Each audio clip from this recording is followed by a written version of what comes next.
Welcome to my channel. If you're new, my name is Lacey. Now, it may have been my video title name that drew you here. You may not already be an existing member of my channel, but I am glad. Welcome. Today in my video, I decided to do something a little different than what I usually do. But when I originally started my channel, I wanted to use it to inform and help people and kind of just have that free ability to talk about whatever I wanted to talk about without being limited. And I'm definitely going to try that today with this video. This is a new style of video for me, but I'm excited. Okay, so in this video, we are going to be talking about 16-year-old parents, 15-year-old parents, 17-year-old parents, 18-year-old parents, anybody who's young enough to feel that they need advice, and it led you here. I'm happy to give whatever I can and help in whatever way I can because I've been there. I am 24 years old and I have a 6-year-old child, and I was pregnant when I was 15. Now, although I was 15 when I was pregnant, I didn't deliver my son until I was 16. But I'm generally younger than anybody who was, they usually get pregnant at 16 and then have their child at 17, so on and so forth. So I was pretty young. Now, before I go any further, it's important for me to tell you guys that my story is a little unrelatable. It's a little different than everybody else. The stories I've seen, I've seen the TV shows and stuff like that, and I'm happy for those people. I'm happy that they made a show dedicated to young parents, and it gets out there and it reaches people, and it can either lift you up and make you feel like you can do this, or it makes you feel sad and upset. But no matter what, whether you're here looking for advice because you're about to be a parent, or you already are a parent, or you're thinking about becoming a parent at a young age, I want you to know that it's possible. You can do it. It's not easy, but it's so rewarding, and it's not impossible. Don't listen to the people who say that, you're going to lose your life's over at 16 when you have a baby. I heard all those things. I was talked down to. People put me down. People put my baby down before my baby was even born. I heard horrible, horrible things when I was pregnant with my son. But, looking back now, honestly, it's just something that's going to happen because the world is just not ready to accept young parents yet. And maybe that day will come. Maybe there will be a day when young parents are accepted, but right now you just keep doing what you can do. Prove the world wrong. That was my thing. That was what was important to me when I had my son. When I found out I was pregnant, I knew I could be a good mother. I had the skills because my mom was disabled and I took care of my mother from a very young age. I didn't have a childhood, so although I never had probably wiped a baby's butt before, I had the integrity and the drive and the determination to support myself and my child. And, I wasn't like most people my age. I wasn't out partying, and I didn't spend the night at people's houses, and I didn't, the biggest thing in my mind was not prom, and, those just weren't me. And, I can appreciate that there are people out there who are still kids at 16 whose the biggest thing in their mind is prom. But I want to tell you something in the most gentle way I can. Your life will change when you have your child, and even when you are pregnant.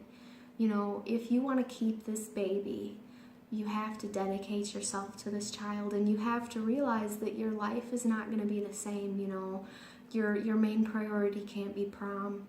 And your main priority might not even be graduation anymore. I mean, you'll be lucky if you graduate high school. Sometimes that's an unachievable thing for parents at 16 years old. Now, I will explain my story a little bit so you can feel that I am in a position to give advice. Now, I was pregnant at 15 and I gave birth to my son at 16. And the whole time I was in school, but I didn't do well in school. I was actually expelled at, I think it might have been 11 or 12. And I went to like a reform / alternative school.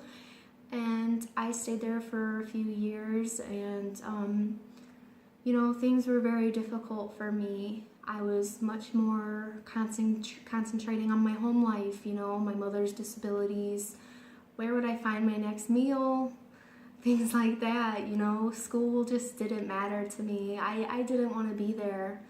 And when I met my now spouse, who I've been with for 9 years, we've just celebrated our 9-year anniversary, and we are married, and we only have one child together. But when I met my spouse, I was totally in love. I didn't want to be in school. I wanted to be with him. I wanted to get a job. I wanted to, buy our first house. And my priorities were already not that of my peers. And I accepted that, I kind of felt like I was just on another planet. I didn't relate to them already.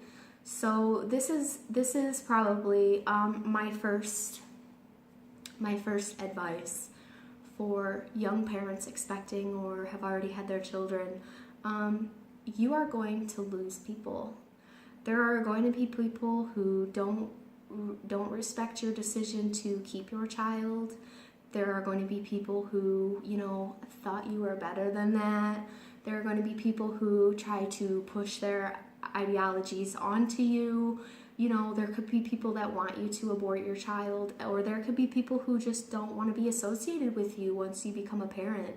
I lost a lot of people who I thought were my friends just by being pregnant. My child hadn't even come into the world yet, and I was already losing friends like nothing. But that was why I brought up my story. A lot of people can't relate to my story in the way that I didn't have a lot of friends before I got pregnant. So it wasn't really a devastating loss for me.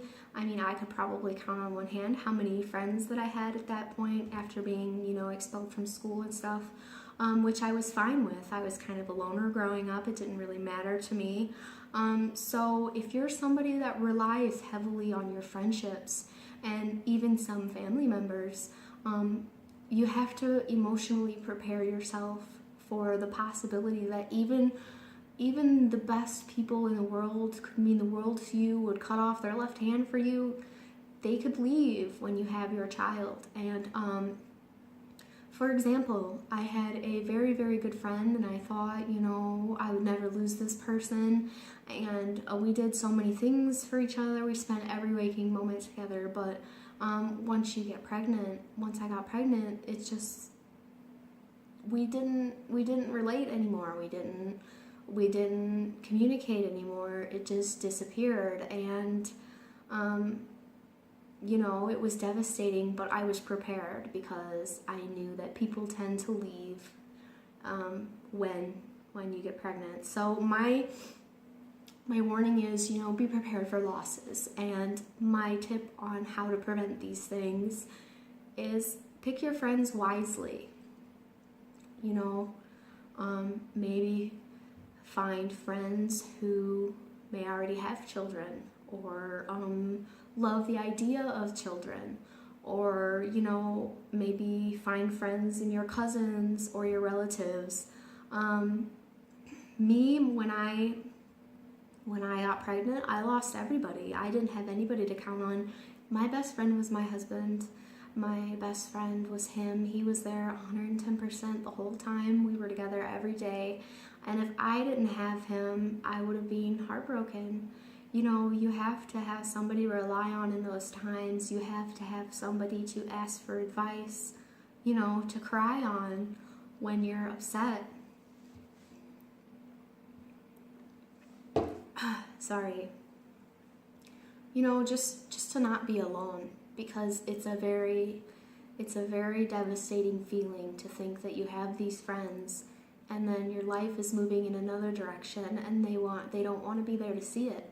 It's a very saddening feeling, and I can almost 100% say that you will lose somebody. Somebody, maybe not everybody, maybe not the person that matters most, but somebody will leave. Somebody will not agree with your decision to be a young parent, and they will think of themselves better than you, and they will leave. So I guess that was one thing that kind of shocked me most about being a young parent, was how isolating it was, and I find now that the biggest thing I can count on is family members. It took a while for the shock to go away for my family, my side of the family, but my husband's family was very accepting. They were there from day one. They helped me take care of my son. I don't know where I would have been without them, and I will always appreciate that. But my advice to you is just hold on to as many people as you can, even if it's hard,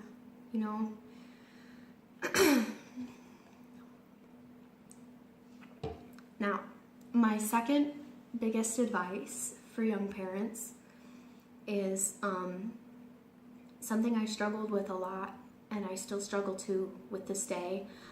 Nobody tells you that everybody will second guess you when you are a young parent. I can't tell you how many times I've walked into a doctor's office and people have blatantly asked me, why are you here? Are you exaggerating? Are you overreacting? Are you sure? Is there anybody with you?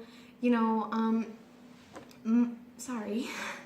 My son, he was kind of sickly when he was born. He had colic, and nobody wanted to acknowledge it. Nobody would believe me when I explained his symptoms. Everybody kind of just wrote me off as a delusional young mother.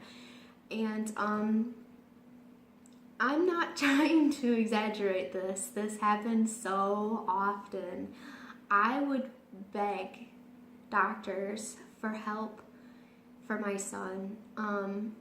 My son was a very unhappy baby. He would cry and cry and cry, probably at least more than half the day. If he wasn't sleeping, he was crying. If he wasn't crying, he was sleeping. Normal babies, they'll sit and they'll play, or they'll babble and they'll talk and they'll look around and stuff. And Michael, when he was born, he was just miserable, and we knew it had a lot to do with his eating.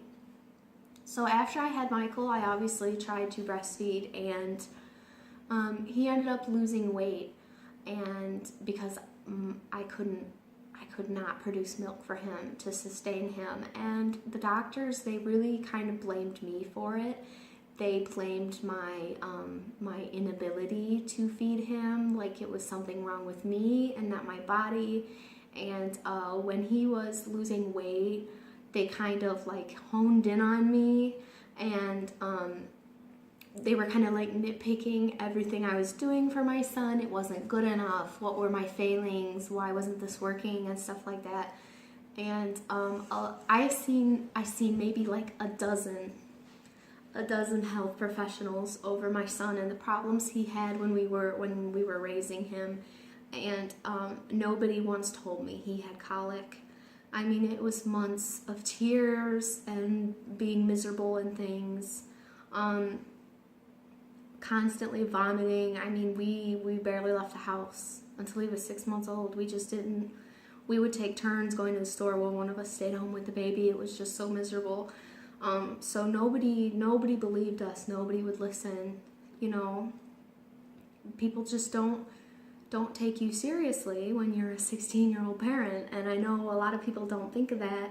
And it really, you have to experience it to understand it. And I definitely did experience it. I experienced sorry.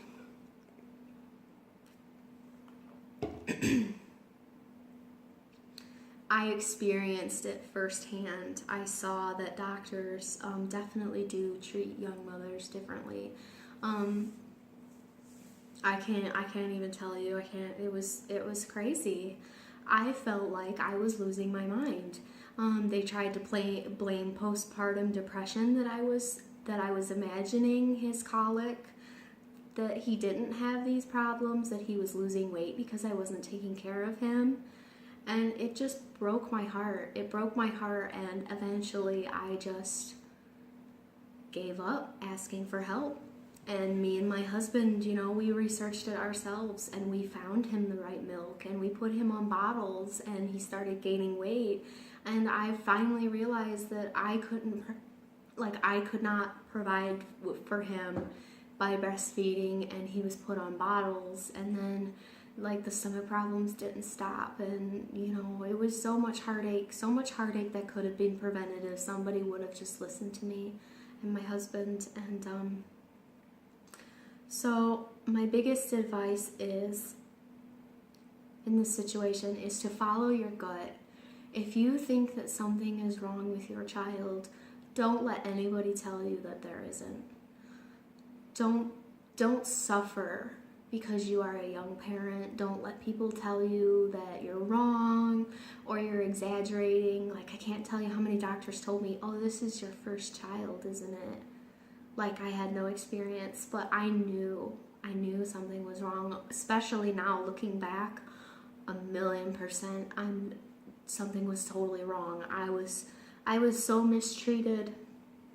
And it's not just doctors either. People in your life, adults, other people around you will tell you, they'll want to give you advice you don't want. They'll give you advice that, unsolicited advice. But honestly, listen to your gut. You'll get the hang of it, even if you have no younger brothers or sisters like I did, or you've never changed a baby like I did. I was totally in the dark. But when my son was constantly screaming, 13, 15 hours a day, I knew that there was something wrong with him. I knew it. I didn't even need to know anything about babies to know that there was something wrong with my son, and there was. Now, a little disclaimer, my son is 6 years old now. He's brilliant. He's healthy. He excels in school. He's one of the smartest in his class. And looking back now that I've given you my two biggest shockers of when I had my son, everything's turned out great. Now my son's not perfect. He has areas that he has to work on. He has quirks. He's becoming his own little person. But there's things that I'm so grateful for. There's things, I just want to share my advice. You don't need the newest pram stroller. You don't need the latest bottles. You don't need any of that. When I was young, we were broke. We made it work. We had hand-me-down clothes. We got donated items off the government when we needed them. We got our little milk supplements. And everything worked out fine. My son is so happy. He's better than I could have imagined, and we did it without anybody. Next to nothing. The world was against us. Everybody told me I couldn't do it. I was a school dropout. But I raised my son, and I went back and I got my GED, and I went and started my education. I'm returning to college. It's possible. It's just, how bad do you want it? How bad do you want to succeed and raise a happy and healthy, beautiful child? And let me tell you the best thing ever. You're going to relate to your child better than anybody older than you will. I look at it this way. You have parents who waited till their 30s or late 20s to have children. Sometimes they get out of touch. They forget what it's like to be a child. But us, we were there a little earlier than they were, And my son, he tries to get things past me, thinks he's sneaky, and I was there not that long ago. I'm right on top of him with everything he does. He thinks he's sneaky, he thinks he's sly. My son don't get away with a lot because I was a sneaky kid. And my son is gonna grow up and he's gonna be my best friend because, you know, we relate to each other a lot. And I'm always gonna have that connection with him of being a young parent. And I appreciate it. I would never regret my child or having him at the age that I did. Everything has worked out perfectly, and I couldn't ask for a better child. And this can be you. If you are struggling and you are wondering how can you possibly support this life on your own with no job and no help, it's just, how bad do you want it, you know? Don't be afraid to ask for help from the government. You know, even social services can help. I know a lot of people don't like to ask for help from them because there's such a bad stigma around them, but they really, they will help you, you know? And I hope it works out as well for you as it did for me, because it is possible. And I would like to do another video. So if you have any questions or concerns, or even just tell me your story, I would love to hear it, because there's nothing I like more than a young parent defying the odds, you know? Tell me how you managed. Tell me that your kid grew up and it wasn't so bad.